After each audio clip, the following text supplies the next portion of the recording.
Welcome to the Non-Human and AI Identity podcast. I'm excited to have Eve Mailer join us, President and founder of the Venn Factory. Eve, welcome to the show. Do you want to maybe share some insights to the audience and maybe something interesting people may not know about you? Gosh. Well, it's a pleasure to be here. I'm glad to have gotten connected with you finally. I suppose the bookends that describe what I've been doing for the last 26 years include helping to create SAML and then more recently being CTO of ForgeRock. But something people may not know is that contributed to as far as I know, the world's only identity rock and roll band, ZZ Auth and the Love Tokens. Oh, wow. Had a lot of identity folks in it, and it was a great time until COVID came along. Okay, even I didn't know that. So that's very insightful. Okay, I guess just as an interesting story, just as I was founding, I guess became an accidental founder, maybe like yourself, of kind of the non-human identity management group. One of my colleagues, when I was still working at Credit Suisse, Mathieu Mechelek, who's kind of a big kind of industry kind of evangelist in the identity space, he said, look, there's one person you need to connect with, kind of build a relationship with, and that's Eve. And so the first time we met or spoke to each other, maybe it was about 9 months ago, was because of I get a good friend, Mathieu, so I just wanted to give him a shout out for connecting us up. And obviously since then we've obviously bumped into each other a few times, including EIC a couple of weeks ago in Berlin. He similarly exhorted me to meet you, and I was very glad that I did. I worked with him since he was a researcher at Newcastle University, and we were working on standards together. We basically ran the user managed access group for many years together. Okay. Another thing I didn't know. All right. So look, before we get into the main discussion, right, which is simply titled Agent NHI, I'm going to take you through Mr. NHI's human identity in the hot seat, where I'm going to fire 10 machine speed questions on identity security, obviously with a bit of a bias towards non-human identities and agentic AI. So Eve, are you ready to be in the hot seat? I have steeled myself. I'm ready for this. Okay. Are you a fan of vibe coding? I'm a fan of making software product development more accessible to non-engineers. I've long said that code isn't king. Solving the right problem is king. And I feel like everybody has a product owner inside them because they see problems and market gaps that maybe they couldn't fix before. So I think overall, probably a good thing. Yeah, look, I would agree. I've even got my daughter. She's been doing some vibe coding with Claude, built some nice tools to monitor sort of, people that are watching our podcast, actually. So, amongst other things, Ooh, cool. so she's come from a non-technical background and loving building products. So, I think this is a huge enabler, right? It's got its issues as well, but that's another discussion. All right. Will static long-lived credentials and secrets still exist in 5 years' time? Yep. I mean, um, I, I was a skeptic about eliminating the password for a long time, and I think that we're making progress in mitigating those risks. But there's reasons why static shared secrets are popular. They're easy to deploy, they're easy to sync between people benevolently. Um, there's places where they're probably the best option, and we can see how hard it is to uproot them um, because to come up with an alternative solution is so subtle. And passwords are not subtle. They're a sledgehammer. So yeah, I think they're gonna still exist. I think it was great, just recent announcements, right, from OpenAI and Anthropic around using workload identity federation. I think is a huge step forward rather than having to use API keys, which was a huge bugbear for me. But Yeah. yeah, I agree. It's will still be here and probably, in my lifetime, I'm sure, and yours probably. All right. Do you think organizations are taking NHI risks seriously enough?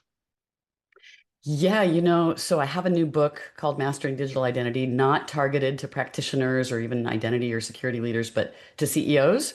And I have a section on NHI where I identify it as a trend. And I think it's graduated from a transparent, what I call a transparent, which is, a risk or an opportunity that we're looking right through and not seeing, to a real trend. And I think it's largely thanks to your good work. So thanks for that. Okay, well, that's nice to hear, but I'm there's many that have been involved in this that we could name, many of them. Um, but yeah, including thanks for that. Mache, I hear. Yeah, yeah. Yeah, we did a huge project together at Credit Suisse where I ran a huge NHI program for 4 years. So got some good background in that space. Okay, this is an interesting question. Is IM for AI more important than AI for IM? I love them both equally. Okay, first one to say that. All right, anything else you want to add on that? No, I'll just leave it there. Okay. They're completely different propositions and they both have massive opportunity. All right, do you think the AI agent digital workforce is going to lead to mass unemployment? Ultimately, I think no. History shows that this kind of disruptive innovation will ultimately stimulate demand for more people who are skilled and creative, and it will ask more of us. Okay, I tend to agree. And do you think in your discussions that you've had in the industry that AI agents are being deployed without security guardrails into production at the moment? 100%. No question about it. It's why security people are currently running around with their hair on fire. Because it's just automating and scaling whatever bad practices we had before. So yeah, Okay, and do you think hackers will be the biggest winners from AI? I'm going to take a positive view of humanity's future and say no, because we are going to innovate new ways to pay down the security debt that has obviously been accumulating. And in great part, it'll be through using AI. I heard over dinner last night, I heard a really interesting new governance model leveraging model training. So I think there's just much more to come in terms of efficiencies and security protections and awareness. Okay, and do you think agents behave more like employees or software? Oh, I'm glad you're not making me choose because in all of these dichotomies, agents to me come from the marriage of the API economy and the LLM era. So their ability to act comes from software and from, endpoints and things we've known Wow. for a long time. I'm from the 2010s. Their actual actions come from human mimicry. So in different ways, they're both. I like making Venn diagrams, as may be obvious from my company name, Venn Yeah. Factory, and there's such an obvious one here, and I've started to see people replicate this kind of two-set Venn diagram precisely about this. Okay, that's actually a great answer.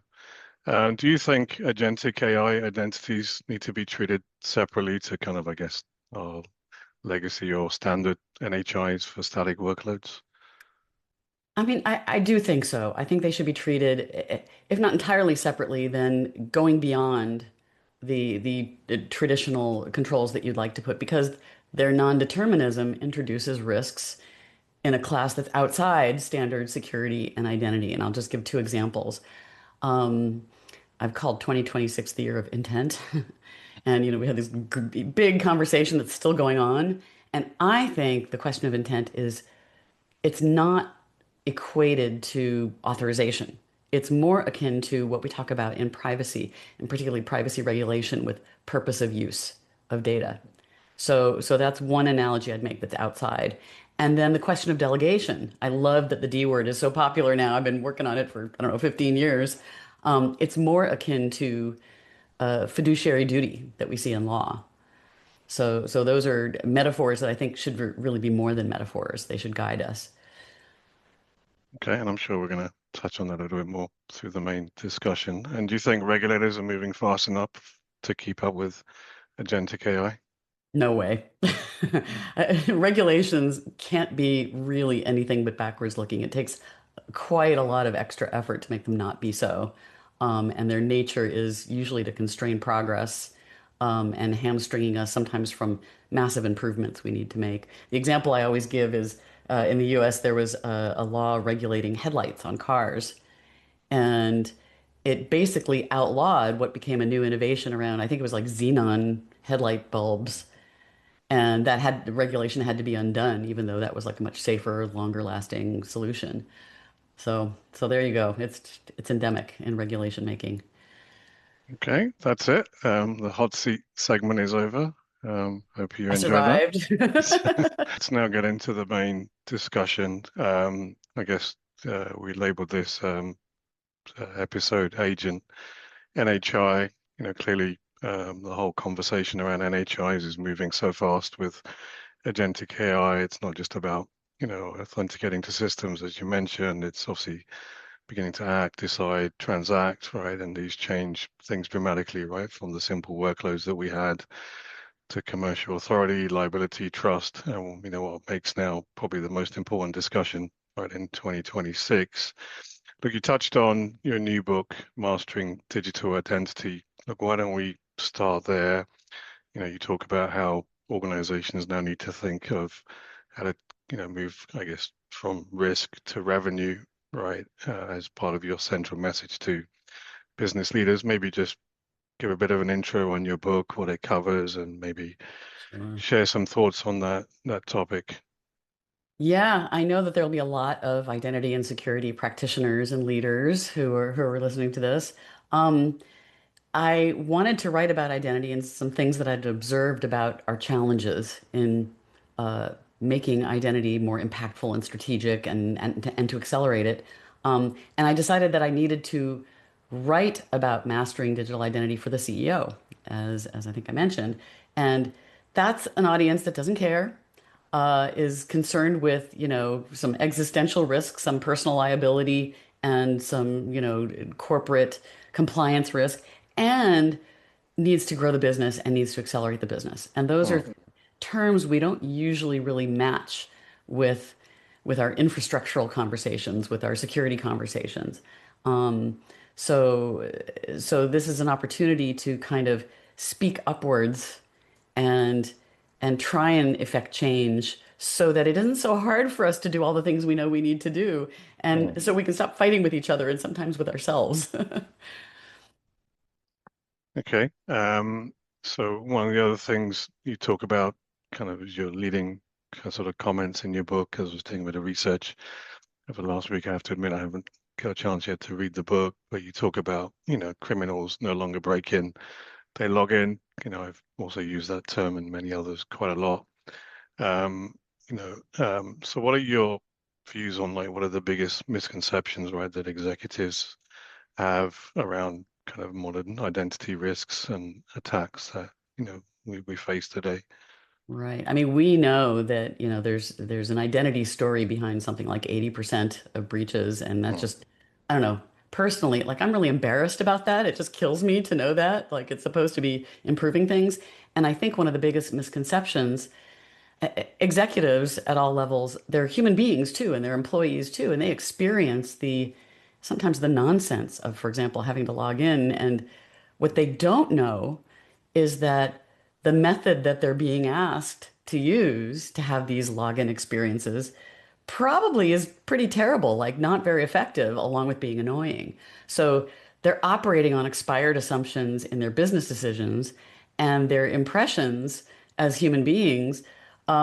It's formed by the annoyances that their customers go through, that their partners go through, that every employee goes through. So their assumptions about what can be done are probably, long expired. Like we know that, to stick with authentication methods, many of the methods that are being widely used, that are being deployed more and more every day, like SMS OTPs, those were deprecated by serious experts long ago, as I think it was mm, 2017, when NIST, deprecated SMS OTPs as being an authentication assurance level of two. So these are the kinds of things where if we could, we'd wave a magic wand and stop doing things that have degraded in security quality. But I think what takes over is the fact that they've improved somewhat in experience quality and in deployability quality, what I think of as the productivity mm. axis.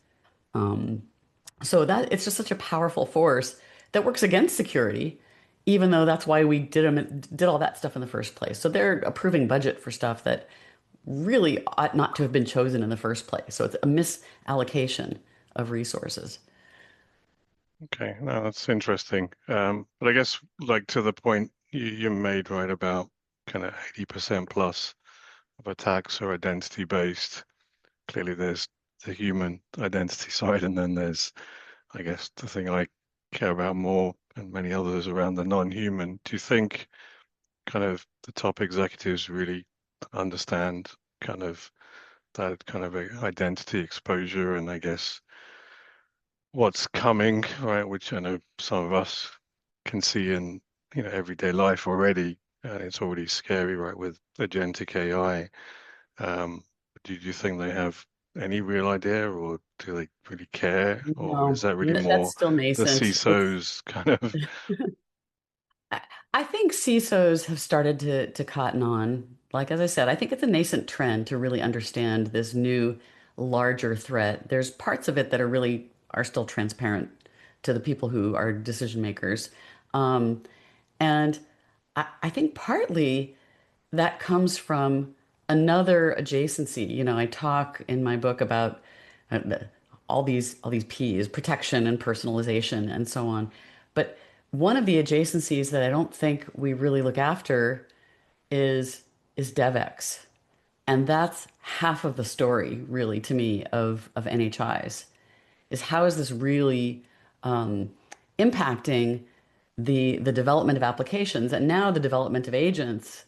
How does this fit into the slipstream of how these organizations are doing this? So there's an old saying, I can't find evidence on the internet, so I sometimes wonder if I made this up, but I don't think I did.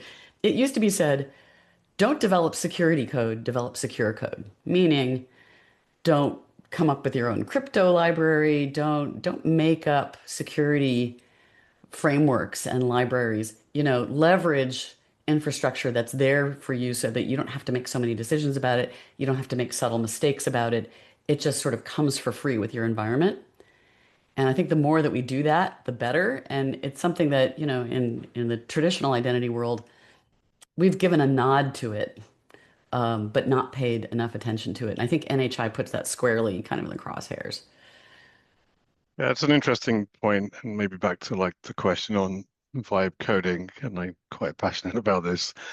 That clearly we're seeing all the past mistakes that we've had with NHIs, static credentials, hard coded, you know, in environment files and many other places, Mhm. MCP servers, right? And I think the various tools out there are not helping, and unless you're very clear in your kind of guidelines, guardrails that you define for your Claude or whatever that you want secure by design, which I've put in mine. Without that, it's kind of quite horrific. But I'm assuming things are going to get much better, right, in the next few years as those organizations, and the tools that they build will just enforce some of these standards, out of the box. You won't need to kind of have a set of instructions that you need to kind of specify, you know, organizationally or individually. Do you think that's what will happen to your point about, not having to even think about secure by design? It just comes out of the box, I, kind of. I think so. I mean, secure by design should mean secure without your having to do any extra effort, right? Like make the right thing to do be the easy thing to do. And the rate of progress right now is so fast. Like it's down to every week, every couple of weeks, every 5 weeks, there's new best current practices.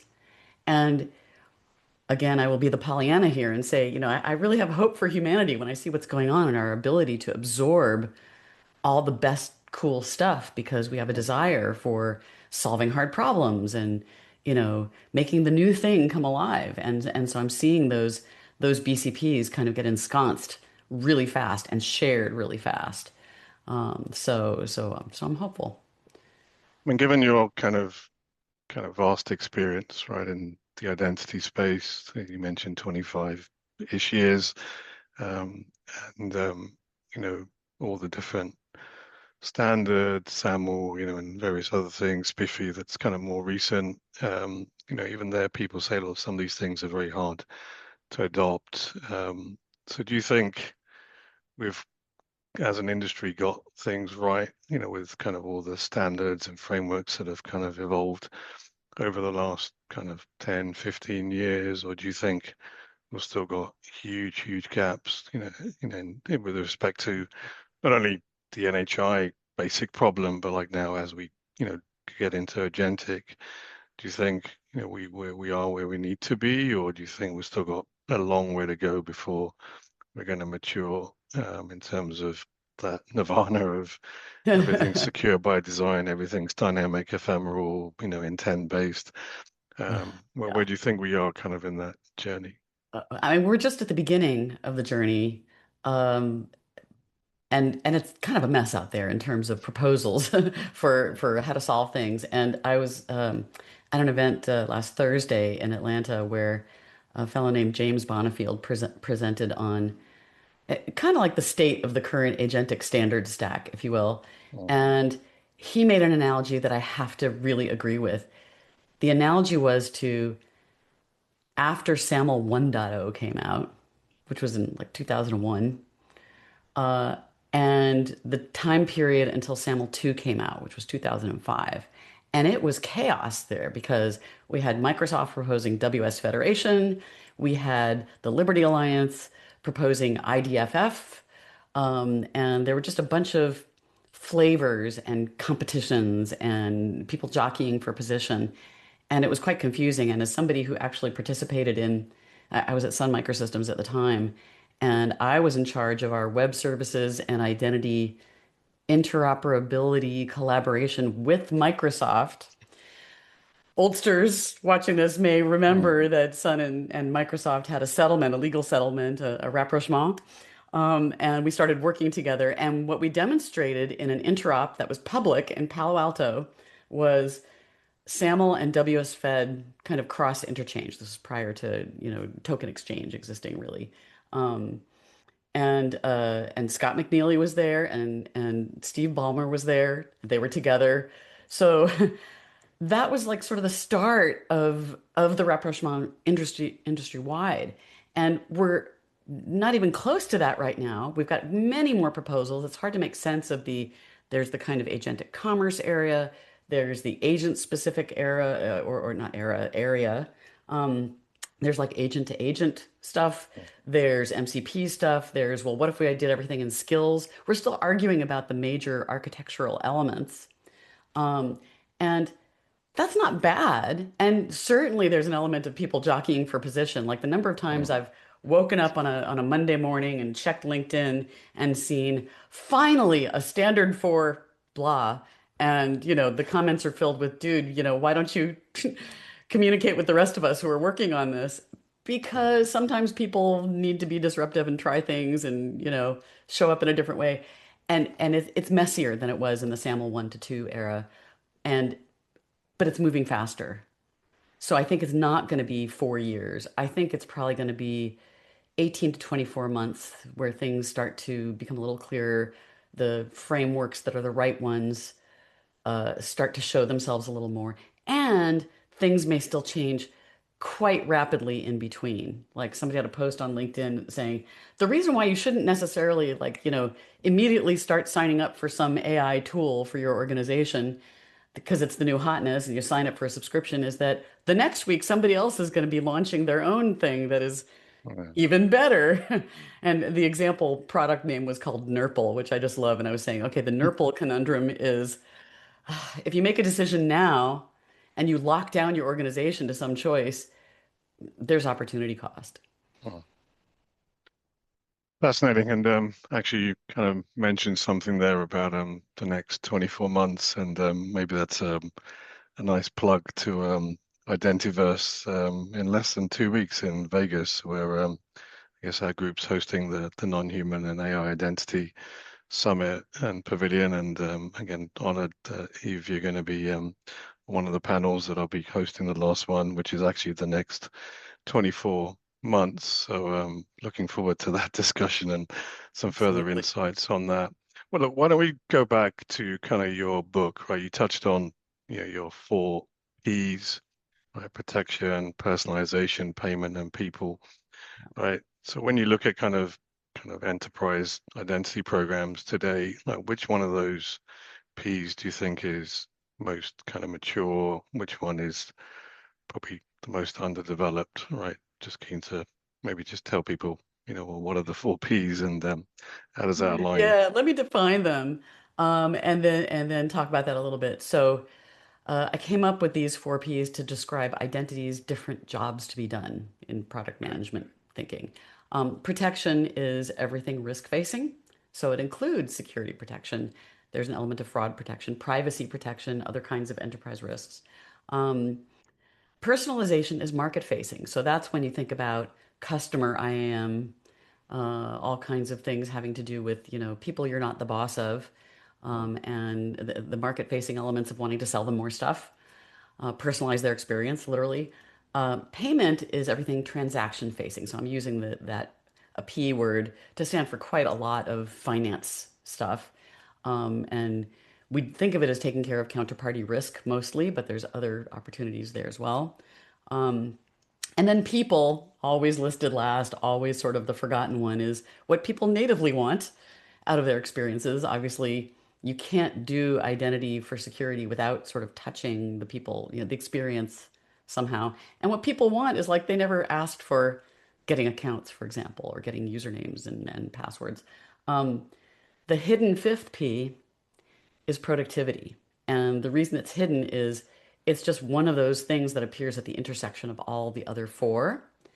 And it's not inherent to or specific to identity. It's something, the COO looks after, and everything's expected to be productive and efficient and cost less and Mm. accelerate more and so on. So the kind of the dirty little secret is we say we're doing identity for security, and that's not enough in and of itself. The biggest decisions and the things that make identity what it is today, warts and all, it's mostly productivity decisions. So provisioning faster, easy to deploy. It's why passwords are so difficult to dislodge. So, static shared secrets have a lot of affordances. And that's the struggle that we have with both passkeys and with, proper NHI lifecycle management. Okay, look, just as you've been explaining the four Ps and the hidden fifth one, it's really kind of made me think very differently about identity to how I did also as well. I think I was probably in that camp of, the security kind of angle, but you've really opened my eyes, and I'm sure hopefully others on the Awesome. on the session around sort of protection, personalization. Look, so how do you think organizations think about identity at the moment from an business capability standpoint? Do you think it's positioned right or just not anywhere really? I call it the identity homelessness problem. And you can look at any one organization and it will have kind of a different pattern of how it does think about identity. Hmm. So I have talked to energy sector companies that, have residential customers and don't really consider, they don't have like particular compliance burdens like financial services might have over how to treat the user management of that population. And may not really be doing things with identity primarily for protection. They're looking to reduce friction. I have talked to a leader at a bank where the customer facing identity was owned by marketing. Like, if you assume it's always the CISO, Hmm. that's not a correct assumption. If you assume it's the CIO, that's not always a correct assumption. And going by the title of the person who owns as much of identity as possible, sometimes it's kind of sold off for parts, it's very hard to predict what their primary KPIs really are. So it's kind of why I wrote the book. It's like, boy, if we're Hmm. going to solve this, we got to go up in the organization because any Hmm. one of us can't solve it. We need to persuade somebody who really, kind of holds the keys, no pun intended, to solving that by making it a strategic function, by deciding that it's strategy and it reflects the organization's business model. Okay, yeah, fascinating. Look, so if we think about the new agentic world, kind of how do the four Ps or the five Ps kind of align? And is there one that stands out more than the other? I mean, again, maybe like what you just said, it may vary depending on organization, but like, what are your thoughts Hmm. on the Ps and agentic? Yeah, I use it. I use the example of agents as as a kind of a way to understand uh, the potential challenges. And I sort of match them against the four Ps, and there's impacts in all of them. Um, and so if you're concerned with agentic commerce, which by the way is another area that's being constantly disrupted, like, organizations are trying to put some sort of, buy button, a headless buy button kind of functionality in place, only to find that people don't like it.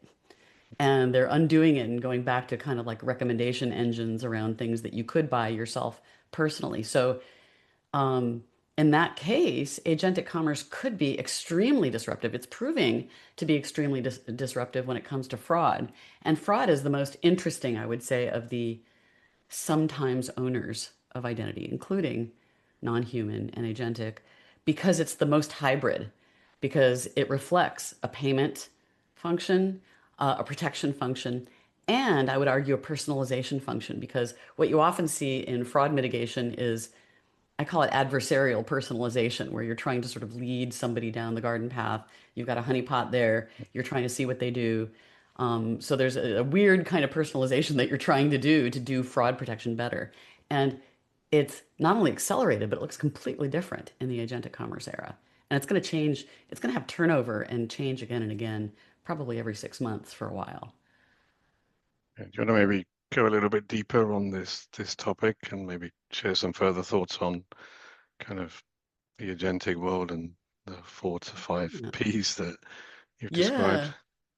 Yeah. Yeah, maybe sort of sticking with the commerce angle, because one of the things that is not well solved today is the solutions that are out there tend to just use the funding instrument that's, the default funding instrument attached to the human who's trying to do something, who may have instructed an agent to do something. The binding to that human is extremely tenuous and not really trustable. And so here we could just use commerce as a stand-in for a whole bunch of other delegation and binding issues. And this is true writ large with, call it classic NHI, Oh, where you really want to go find out sort of the bottoming out of who's responsible for what this thing does, whether it's doing things deterministically or non-deterministically. And we've started to see some progress there with classic NHIs, some progress. Um, with agents, I think the terms of debate are becoming clearer, what we have to solve.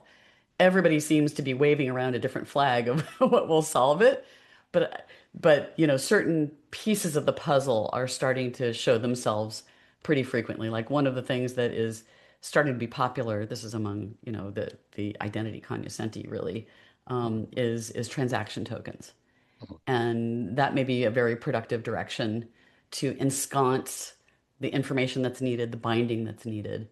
But we're nowhere near the end of that story. And I'll give the example of Nat Sakimura's keynote at EIC that he gave the first day of EIC recently, where he was talking about security protection being, frankly, the wrong metaphor for figuring out agentic risk. And he proposed using language and concepts from the financial services world, where you need to have an ultimate beneficial owner. And he oh. said, what we need is an ultimate bot owner, playing on the UBO acronym, and putting together some frameworks for like, okay, what would we really need to know to almost have like a level of agent assurance, I would call it. And he proposed an agent card format for holding that information. So, like, I think that's an extremely productive line of inquiry, but it's a line of inquiry. So that's the point that we're at now. Okay, I guess I'm thinking about that, but is that really any different to, who owned a workload kind of conceptually, or do you think it's very, very Mm, different? Um, I think it is different in kind, and maybe just, quantity has a quality all its own. Like, a workload owner is going to look like it's the equivalent of who developed a client app, as opposed to who is the responsible, like if you think of racy charts, which is way more in executive land. You don't do racy charts, when you're thinking about an engineering team, for example. You need to look for the accountable owner. And that can look really different, and it might be several steps away. And, the way that we normally would find that now is, I suppose, kind of do some role mining and, traipsing around an organization chart. And that data is not very good.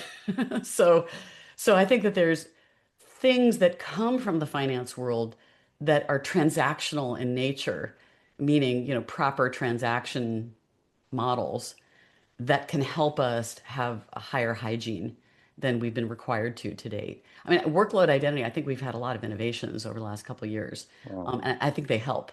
So I think I'm in the camp of people are talking about there's three buckets. And the first bucket is we have all the standards we need. And the second bucket is everything is crap and we have to start completely over. And the third bucket is, well, we have a lot of the building blocks and we need to profile and extend them like we know how to do for so long. And I think I'm in that bucket. We've got lots and lots of great fodder. And we've been, if you look at the amount of profiling that OAuth and OpenID Connect have sustained, and the fact that we've got IPSI now, which is ensconcing best practices and what I think of as deployment profiles. We're well practiced at that sort of thing, and I think we probably have enough fodder. We just have to decide what problems we're solving. Yeah, look, again, it's very interesting. I guess I need to probably think a lot more about this space than I probably do. It's fascinating. I still think probably it's a bit simpler than maybe some people think about, but I guess when you think of Ah, like your agent card or whatever, right? Do you think it's more than just, who's the owner? It's what it's designed to do, its intent, it's kind of its guardrails. Do you think it's kind of a lot more than just pure who's the bot owner, right? Which seems a very simplistic view of the world, and then aligns more closely to what we yeah. do with kind of regular NHIs. Where do you think kind of it takes it to a much Yeah. deeper level? I mean, the UBO kind of moniker is it hides some complex proposals that were made, and I would love to see those proposals really kind of get discussed. In fact, I'm working on a newsletter that I'll send out tomorrow where I review Nat's proposals and the stuff that I liked best. So I Mm. guess I'll invite people if they if they go to masteringdigitalidentity.com, it's a way to sign up and see those further thoughts. But for example, an agent might be, its actions might be revocable. Its actions might be, as Nat explains, compensatable. You might be able to compensate for something going wrong. There are other things that are not compensatable. If a friend was just giving an example of, a leg being cut off, the wrong leg being cut off by a surgery bot, whatever. Those are things that are really interesting to know. And if an agent claims their capabilities along these lines, you may not believe it if it's self-asserted. So now it makes me think, do we need verifiable credentials around the properties of, what an agent is sort of designed to do, and its variability in non-determinism. So those are just some th yeah, I don't want to go too far astray here, but I think we need to get to that level of subtlety to understand these things that can act like humans and can act like humans who are acting in bad faith, which is something we don't see from, client apps traditionally or workloads. It's just something different that we need to contend with.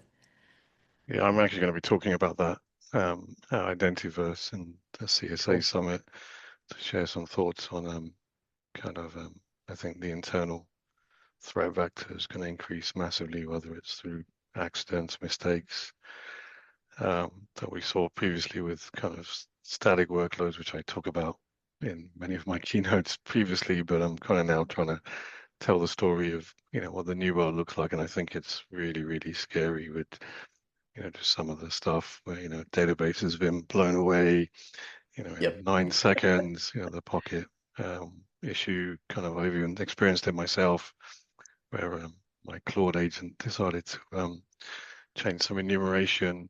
We were refactoring some design, and it ended up blowing away half of my data in my table, right? Because I didn't understand that changing an enumeration would potentially cause all the data to get deleted, right? So I think we're going to just see so many of these kind of issues.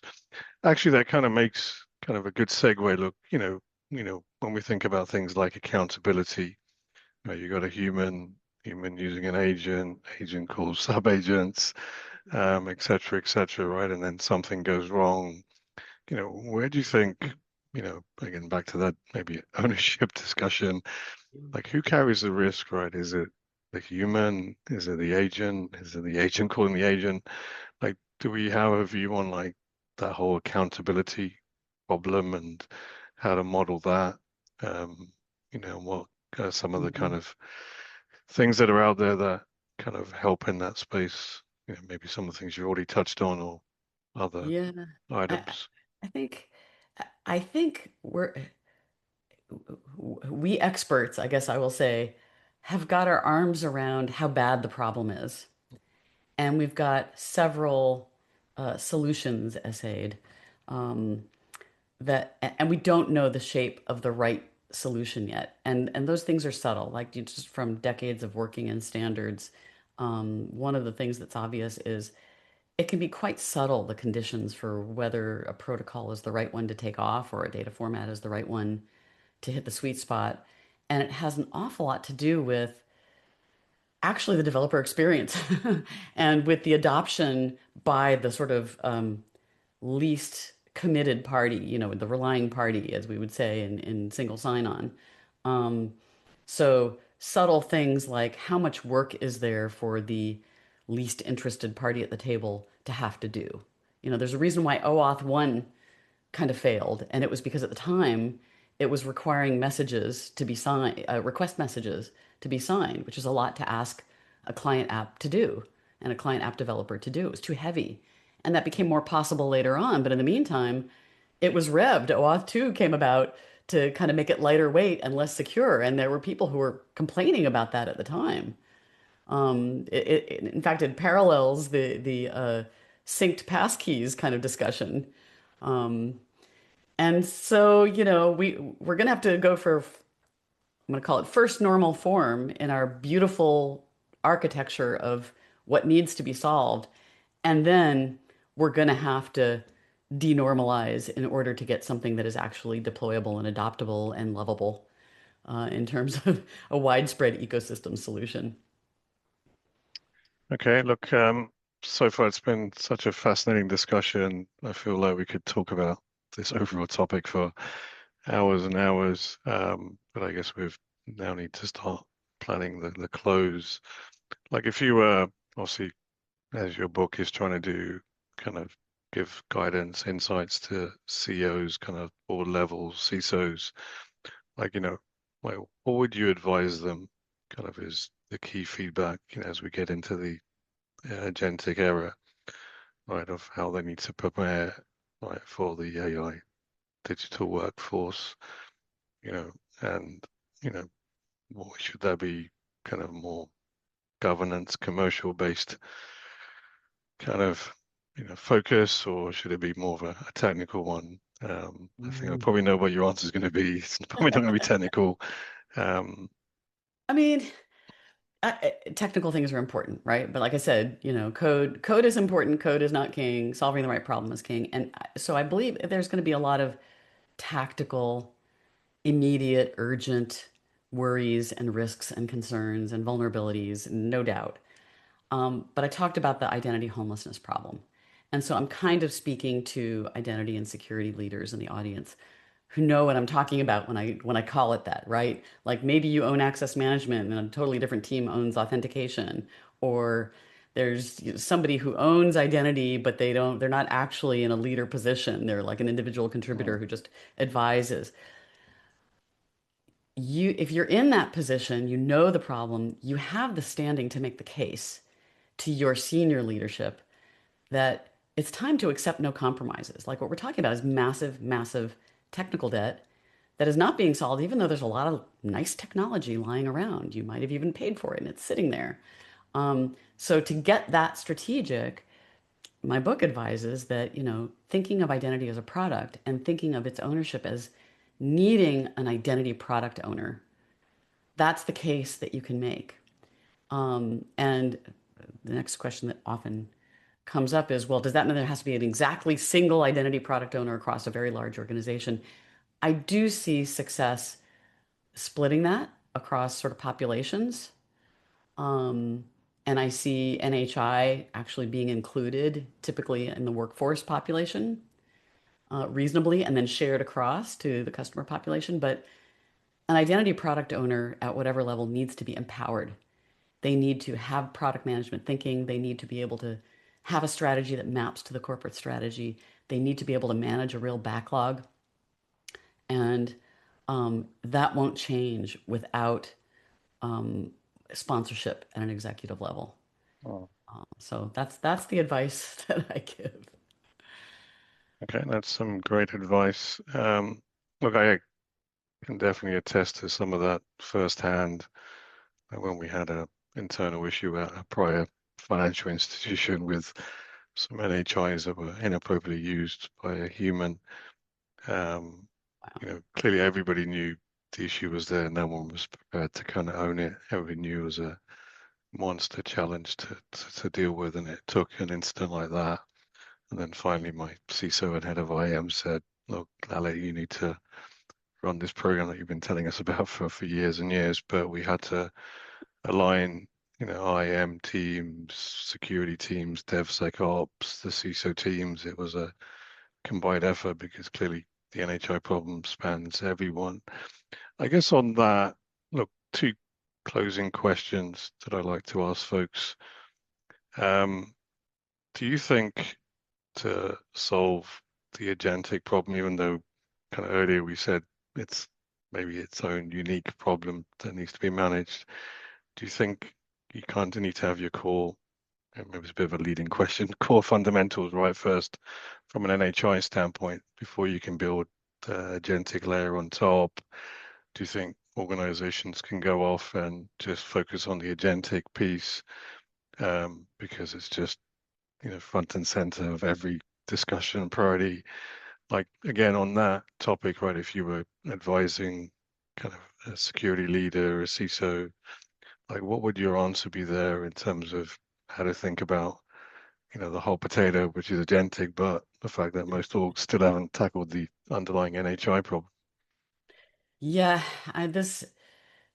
I do like to quote. I'm not sure which Gartner analyst said this, but I love the saying that AI is the balloon payment on technical debt.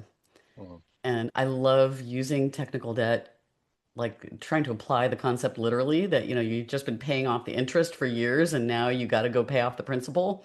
Um, and we're going to need to do that anyway. If that ownership of an agent has to bottom out at a person or a legal entity, at minimum, we have to solve some deeper identity problems that we've been, in some cases ignoring or solving poorly or badly or inefficiently.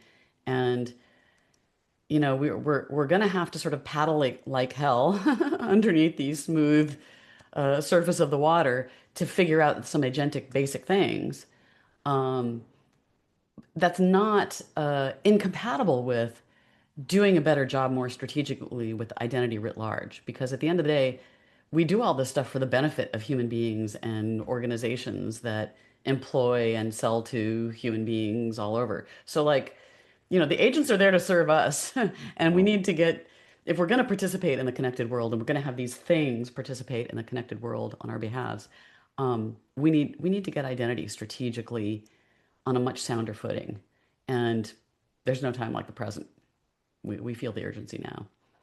Yeah, look, I can definitely see a lot more people saying we now need to fix our NHI problem, and it's really being driven, as you said, by that balloon payment. That's a great quote that I have to.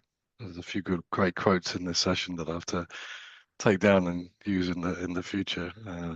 But yeah, it's good, right? That we're now finally seeing folks maybe having their hands forced. Um, but yeah, I do worry that they're going to focus too much on the agentic problem and then not really think about architecturally, strategically how to do identity right. And obviously, as you've discussed, right, it's still an evolving area. Um, some great advice, I think, from the EIC conference we were both at. Well, there's a lot of questions. We don't necessarily know all the answers, but maybe just do some basics first, understand what you've got, inventory, do some basic checks and Yeah, balances, the standard people process technology, not necessarily go for all the fancy technology exactly. that may be out there, right? That everyone's talking about, from even things like transaction tokens and, sort of the governance kind of ways, real-time property-based authentication. Where there's so much good discussion and good solutions and a lot of hype, but I think what's the pragmatic approach that an org should take? I think, if many of us can articulate that better. I think we can help orgs at least get on the right footing for what is going to be, a huge challenge. Yeah. Right, look, I mean, sorry, I'm a Karen. big fan of not accepting compromises, and I think that's what we have to do now. Is there's ways, as the book talks about, ways to make the case that you don't have to compromise between security and we've been talking about DX a lot, and compromising DX in the course of that. So accept no compromises, stop talking in terms of trade-offs, and make the case that these things are possible, and you get a lot of wins in your organization. Okay, with that closing uh, quote, um, if folks want to learn more about what you do, learn about your book, how to get in touch, do you want to maybe share with the audience how they can do Yeah. that? I appreciate the opportunity. I already snuck it in there. If you go to masteringdigitalidentity.com, folks will find out more about the book, more about how to get in touch. And I actually offer a bonus chapter there, which talks a lot about KPIs and some other things, kind of summarizes how to get started. Okay, thanks for that. And maybe this discussion has inspired me to maybe have my own attempt at writing a book. I know I published the Ultimate Ooh, Guide to NHIs last nice. January, which I'm still been toying about. Should I turn that into a book or a novel or something? A But novel. Oh, that I would read for sure. Well, I yeah, think you should do it. I think it'll really help people. yeah. It's an experience, that's for sure, to All go right. through it. Right. Well, thanks. You've been a Thank you. fantastic guest. Lots of great insights. I really enjoyed it. And I guess in closing, if you're in Vegas, in 15th onwards in June, right? Me and Eve will be there, um, participating in many different things at one of the biggest identity conferences in the world.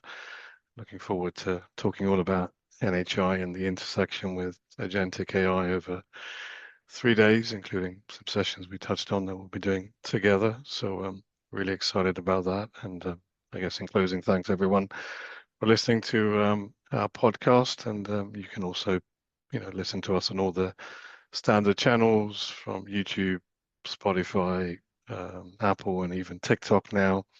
Wow. So Eve, you may end up being on TikTok soon, from this I'm gonna have to session. get an account. I hear that security TikTok is really hot. Yeah, it's growing, it's growing. But all right. Again, thanks again, Eve. Hope everybody enjoy the show. Thanks so much.